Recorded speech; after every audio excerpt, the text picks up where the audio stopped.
ہم وہ پردہ چاک کریں گے جو یہ صوبائی حکومت دوغلی پالیسیاں کر رہی ہے، ورکر کو بھی مطمئن کرتے ہیں اور رات کی تاریکی میں ان لوگوں سے بھی ملتے ہیں جن کے خلاف تقریریں کرتے ہیں۔ عجیب ان کی سیاست ہے، یہ یزید سے بھی مراسم رکھنا چاہتے ہیں اور یہ حسین کو بھی سلام کرنا چاہتے ہیں۔ میڈم سپیکر، آپ مجھے بتائیں وہ جماعت آج امن پہ بھاشن دے رہی ہے جس نے اس ملک میں انہی جرنیلوں کو سیاست میں داخل کیا۔ پاکستان پیپلز پارٹی اور اس کی اتحادی جماعتوں نے 18ویں ترمیم دے کے 7th NFC ایوارڈ دے کے جنرل پرویز مشرف کو ہم نے گارڈ آف آنر دے کے اس سیاست سے رخصت کیا تھا، اور اس ملک میں جو فالٹ لائنز تھی اس کو ختم کر کے سیاست دانوں کے ہاتھ میں باغ دوڑ دے کے اس ملک کی فالٹ لائنز کو ہم نے ختم کیا 18ویں ترمیم کی صورت میں، جس میں تمام پارلیمان یک زبان ہوئی۔ آپ تو وہ جماعت ہیں جو جنرل پاشا کی گود میں بیٹھے تھے۔ 2016 میں آپ نے 126 دن کا دھرنا دیا ان جرنیلوں کے کہنے پہ، جب چائنا کا پریزیڈنٹ شی جی پنگ یہاں پہ آنا چاہتا تھا۔ آج آپ ہمیں بھاشن دے رہے ہیں امن پہ۔ وہ جماعت جو 14 اگست کو جرنیلوں کے سیاسی جرنیلوں کے ہاتھوں میں پیدا ہوئی تھی، آج ہمیں بھاشن دے رہے ہیں۔ یہ لوگ کون لائے؟ اور یہ کہانی جنرل پاشا پہ ختم نہیں ہوتی۔ کدھر گیا آپ کا فیض یاب جنرل فیض؟ یہ تحریک انصاف کی تحریک نہیں ہے، یہ جنرل فیض کی رہائی کی تحریک چلانا چاہتے ہیں۔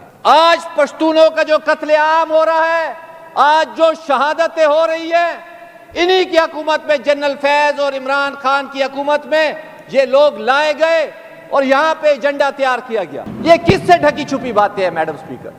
ہم تو اس پس منظر میں نہیں جانا چاہتے تھے، ہم تو آگے کی طرف جانا چاہتے ہیں۔ آج یہی وہ جرنیلی تربیت ہے جس کی وجہ سے صبح یہ ایک بیان دیتے ہیں، شام کو دوسرا بیان دیتے ہیں۔ عوام کا پریشر آتا ہے تو کہتے ہیں آپریشن نہیں ہوگا، اور جب ان سیاسی جرنیلوں کا پریشر آتا ہے تو کہتے ہیں بابا یہ میرا بیان نہیں ہے، آپ کی ٹانگیں کانپتی ہے، یہ صوبائی حکومت کی ہماری کی حیثیت ہے۔ گزارش یہ ہے میڈم سپیکر، اتنی ذمہ دار پوزیشن پہ جب آپ بیٹھتے ہیں تو آپ کا اپنا ایک کوئی نظریہ ہوتا ہے، آپ کی ایک فکر ہوتی ہے، آپ کی ایک سوچ ہوتی ہے۔ لیکن آپ مجھے بتائیں، وزیر اعلیٰ صاحب نے جو بیان دیا، ایک تو میری بڑی 10 بستہ گزارش ہے وزیر اعلیٰ صاحب سے جو خدا را وہ کم بولا کرے، اور میری یہ 10 بستہ گزارش اس تک پہنچا دے، کیونکہ جب وہ زیادہ بولتے ہیں تو ان کو زیادہ صفائیاں دینی پڑتی ہیں، زیادہ ویڈیو پیغامات دینے پڑتے ہیں، اور یہی ہوا جو FATF میں آج ان کا بیان اٹھا کے مودی سرکار پہنچ گئی ہے۔ نقصان کس کا؟ پاکستان کا، خیبر پختونخوا کا۔ آج ان سیاسی جرنیلوں کو طاقت انہی لوگوں نے دی، یہی ان اسمبلیوں میں ان کرنیلوں کو اور ان میجر کو یہ داخل کر کے لائے تھے کیونکہ یہ سیاست کے اوپر یقین نہیں رکھتے تھے، یہ گفت و شنید پہ بات نہیں کرتے تھے۔ آج وہ اسپیس ہمیں بھگتنی پڑ رہی ہے۔ ابھی جو آپ نے بویا ہے وہ تو آپ کو کاٹنا پڑے گا۔ ہم نے تو نہیں کہا تھا جو 126 دن کا دھرنا آپ جرنیلوں کو کہنے پہ دیں، ہم نے تو نہیں کہا تھا 9 مئی پہ آپ جناح ہاؤس کے اوپر چڑھائی کریں، خیبر پختونخوا کے پشاور کے ریڈیو سٹیشن کو جلائیں، ہم نے تو نہیں کہا تھا آپ والی کے ایئر بیس کو جلائیں، ہم نے تو نہیں کہا تھا 26 نومبر کو آپ کے وزیر اعلیٰ اور صوبائی حکومت نے کہا تھا الجہاد کا نعرہ ہے، کفن پہن کے جائیں گے، مارو گے تو مر جائیں گے۔ کدھر گئے آپ لوگ؟ اور 26 نومبر پہ پھر لوگوں کو چھوڑ کے وزیر اعلیٰ صاحب چھپ کے نکل آئے۔ کدھر گئے وہ کفن؟ کدھر گئے وہ مارنا مرنا؟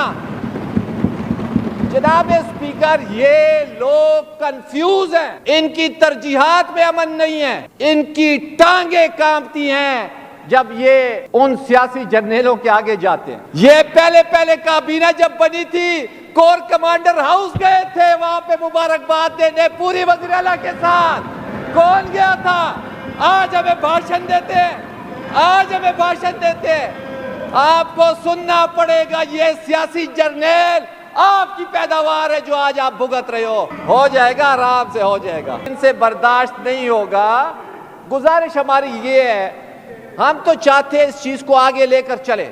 خیبر پختونخوا چترال سے وزیرستان تک روڈوں پہ ہے، یہ ایک حقیقت ہے۔ ڈیرہ اسماعیل خان کو آپ لیں، جنوبی اضلاع کو آپ لیں، ناردرن ایریا کو لیں، خیبر کو لیں، سوات، باجوڑ، ڈیرہ اسماعیل خان، جس ضلع کا بھی آپ نام لیں، وہاں پہ لوگ روڈوں پہ ہیں۔ یہ جو ٹرسٹ ڈیفیسٹ کی بات کر رہے ہیں، آپ تو حکومت ہے، آپ اس اعتماد کو بحال کریں۔